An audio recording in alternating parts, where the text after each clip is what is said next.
So, while I was sitting here doing the dishes, I thought I might tell you a little short story, because people tell me all the time that some of the stories that I tell are pretty good and I should write a book, and I am in the midst of writing several things. I write a lot of lectures and things like that, doing a lot of workshops on shamanism and other mystical things. But, you know, as I'm sitting here doing the dishes, I thought there's a fun one I might share. And it has to do with one of the many stories I have from New Orleans. New Orleans is a beautiful place. I love New Orleans. I can't wait to go back and visit. Way before Katrina, I was, you know, a serious enthusiast about spirituality and going to different places and experiencing the energies, and I still am. I want to do things like go to the pyramids and stuff like that, but haven't been to the pyramids yet. You know, sacred structures like that really interest me. But one of the things when I was down there in New Orleans, one of the stories is, you know, I had an old friend of mine, another Cherokee Native American brother of mine. He was from a different tribe, but we kind of grew up together. And when I would hitchhike around, you know, the U.S. and stuff, I'd run into him because he was doing the same thing. So he would just naturally appear randomly in the same city I was. And it was always funny. Like one time I got off on a bus at a bus stop to smoke some tobacco and give thanks, and he just walked around the corner. And I was like, oh my God, what are you doing here? He's like, oh, I'm taking this bus to so-and-so. And I was like, oh my God, this is where I'm going. It's really weird. So we had lots of interesting experiences like that, me and him. And, you know, this one time I was in New Orleans. I got off the bus in New Orleans, and there was a voodoo priest. He had like a little setup, and he was just sitting there outside the bus stop. And as soon as I walked off, he just said, oh man, you, my friend, are going to need a couple things while you're here. And he gave me a special oil to anoint myself with every day to make sure that I was protected.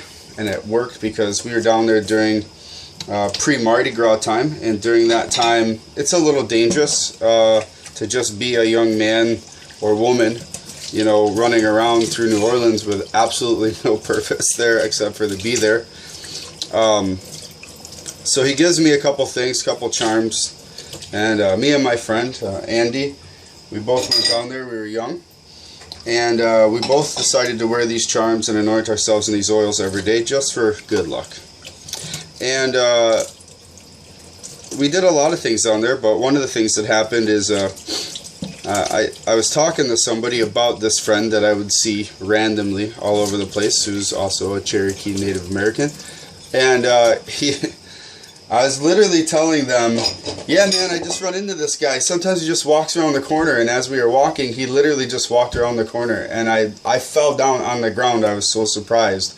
I like actually fell down on the ground with hysteria about how strange of a coincidence that was. And you know, so we laughed, we got together. He said, hey, I've been here for a while in New Orleans. And I said, well, that's great, we just got here, you know, show us the local town. And you know, he had met a girl down there, and he was staying with her. And so we went, and we had a couple beers that night. And he kept singing this weird song, and I was like, that's really creepy. What is that? And he's like, oh, it's the Marie Laveau song.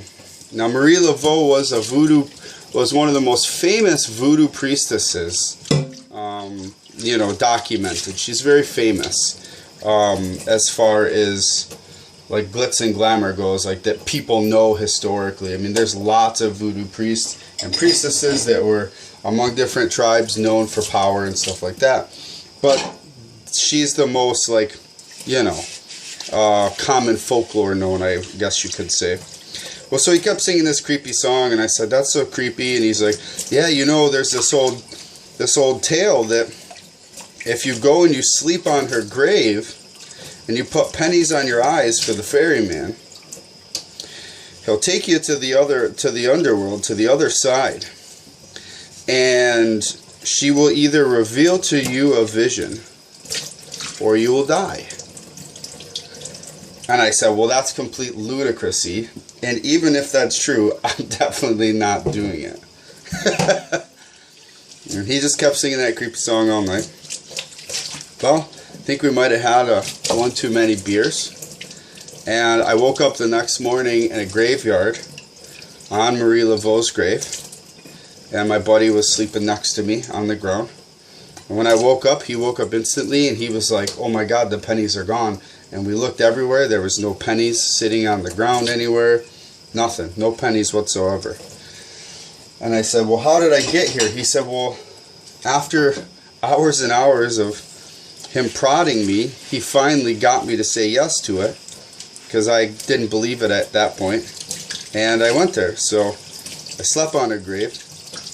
She did reveal to me a vision. I did have a very palpable vision of Marie Laveau and her serpent, and some prophecy that she revealed to me, which was incredibly powerful. And so that's not the part I really want to tell you. The part I wanted to tell you, so we're walking down the street in New Orleans after this, the next day, and as we're walking down the street, there's a voodoo celebration going on. And there's all these priestesses dressed in white, and they're dancing with the serpent on her shoulder, and we're walking by this place. And as we walk by, now this is the story according to my friend, my Native American friend, because I totally don't remember any of this. But he says as we walked by, something happened, and I just started dancing and walking right into the circle. And I walked into the middle of the circle, and everyone started dancing around me. And the main priestess gave me the serpent around my neck, this giant boa constrictor. And I just started dancing with this boa constrictor. And at one point I held it over my head, and everyone just passed out and fell down. And then as she got back up, she looked at me, I gave her the serpent back, and then I walked out of the circle.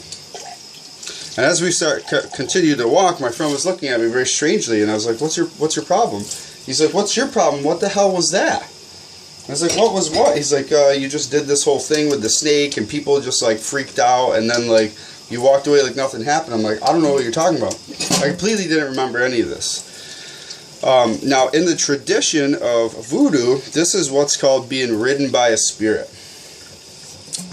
So the spirit, you know, they get together, they do their thing, and as they're working their songs and working up the power, a spirit finds one person in the group to ride, and that person will start acting erratically, and that's how they know that they've summoned the spirit.